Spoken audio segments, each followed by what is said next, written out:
Hey everyone, RJ here, back with another video, and today I'm giving my long-term review of the Google Pixel 5. Now the Pixel 5 is what I regard as the forgotten Pixel, because it seems like that you don't hear nothing about the Pixel 5.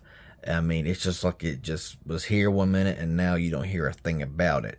And this phone was very controversial, when it came out, because Google decided to go with a mid-range processor in their top phone, that was being released at the time. Instead of going with an 800 series processor, they went with a 765G, but I'm going to go ahead and tell everybody right now that I believe that everybody was pretty much wrong. Those who said that it won't last 6 months, it'll be freezing up, it will be, laggy, this, that, blah, blah, blah. That's not the case. Okay, this phone performs very well. It runs just as good now as the day that I got it. And that 765G paired with 8 gigabytes of RAM and the stock experience and the optimization that Google gives this phone has allowed this phone to honestly be one good little powerhouse. Now, how have I felt about the Pixel 5? I love this phone.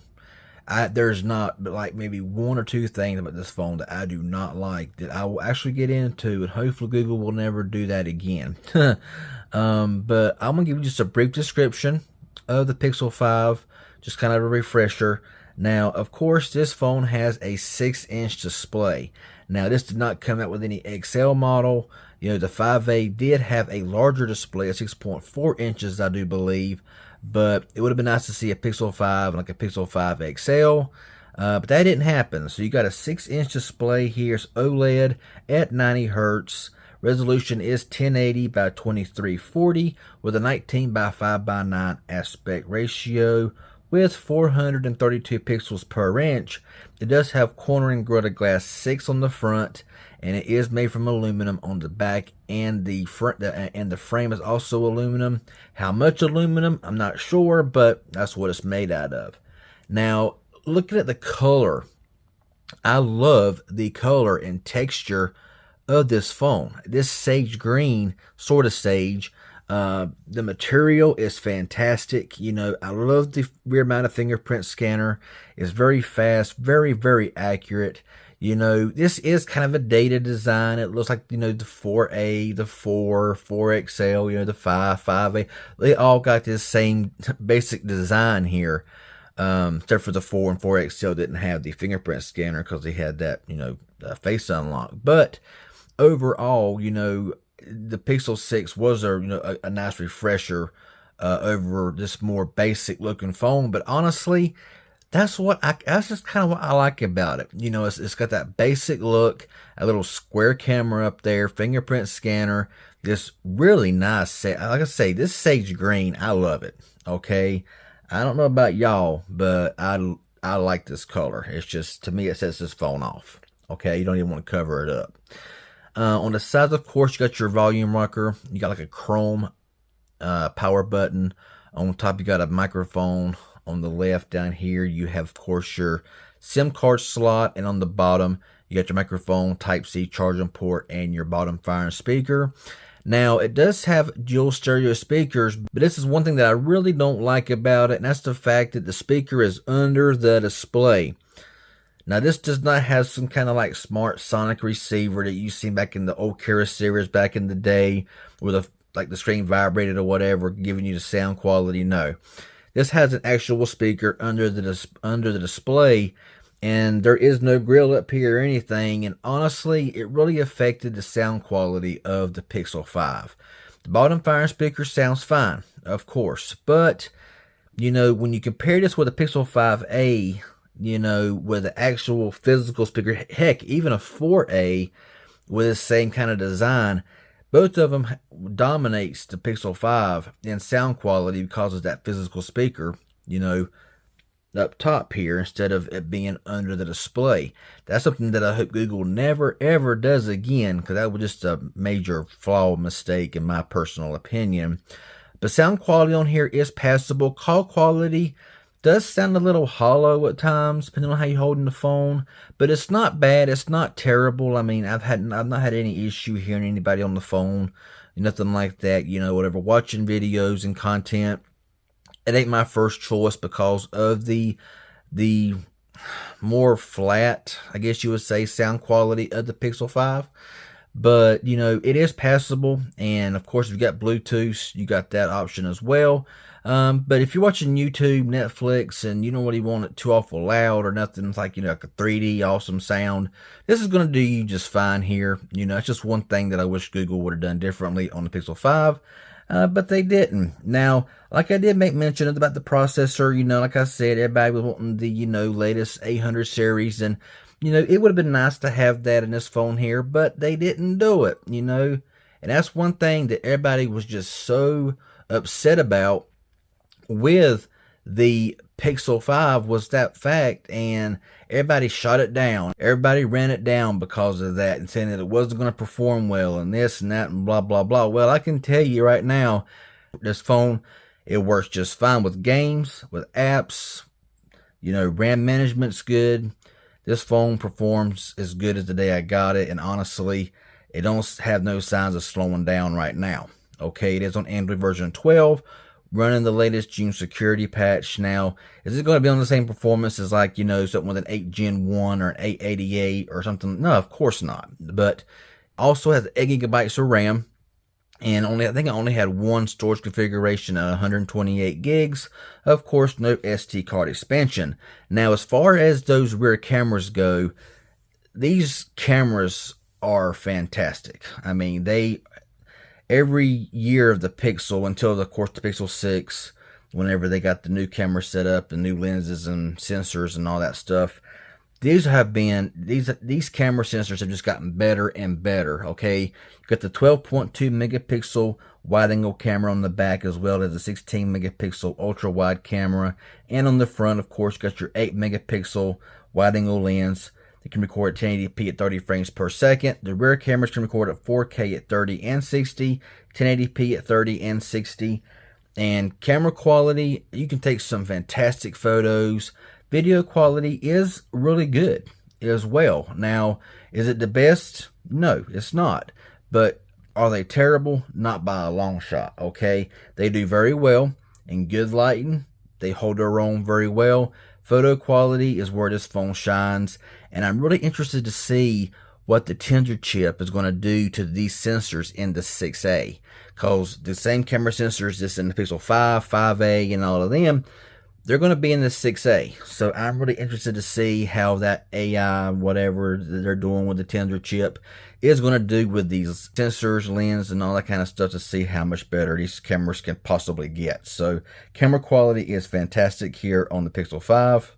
Now, battery life has also been very strong in this phone. It's got a 4080 milliamp hour battery, and the battery with a 6-inch display, being an OLED panel, this battery lasts quite a while. I've not really seen the battery degrading on this phone any at all since I have got it. The battery seems to last just as long now as it always has.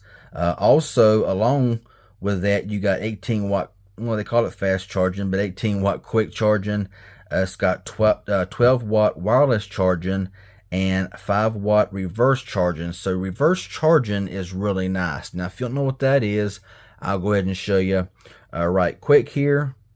So right here, semi drop down, you got battery share. You just turn that on, flip it down like this. Okay, so we got the OnePlus 10 Pro, has wireless charging and everything, got a case on it and all. Let's just set it here on the back of the phone, and there you go. You can see right there, it is charging the phone. Now, it only charges at 5 watts, so don't expect nothing to be, wide open, here on, for charging on this phone. But at least it does have that feature, and, it does. I mean, of course, most batteries are bigger than what's in here right now.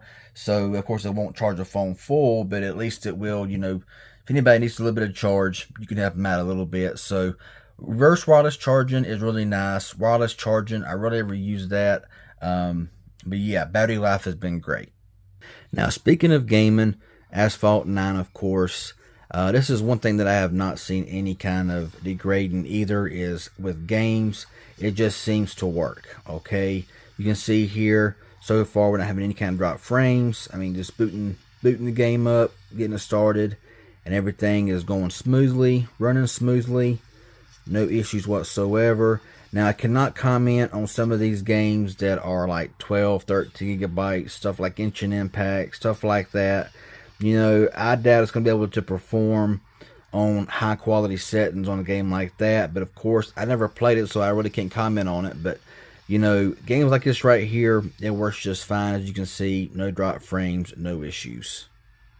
Okay, and last thing about performance here is I did decide to go ahead and run a Geekbench 5 test, and 573 single core, 1589 multi-core. Not the most impressive scores in the world, but that kind of goes to show you right there, the benchmark scores, they're just not scientific. All right, they're not. I mean, they're nice to look at, but as far as showing low scores, but the phone seems to run a whole lot faster than what those scores show. So it is what it is. But like I said, the performance is great. Look at the display. You know, being that 6-inch OLED panel, 90 hertz display. I mean, viewing angles are fantastic. If you want to watch, you know, YouTube, of course, Netflix, whatever the case may be. Yes, the screen being 6 inches may be, you know, I know we got 6.5, 6.8 inch displays out there. But this one here is just a very pocketable, nice, small form factor with a, you know, I mean, a 6-inch display is not, you know, I mean, it's still a pretty good size display. So watching movies, watching YouTube videos, stuff like that is going to be just fine on here.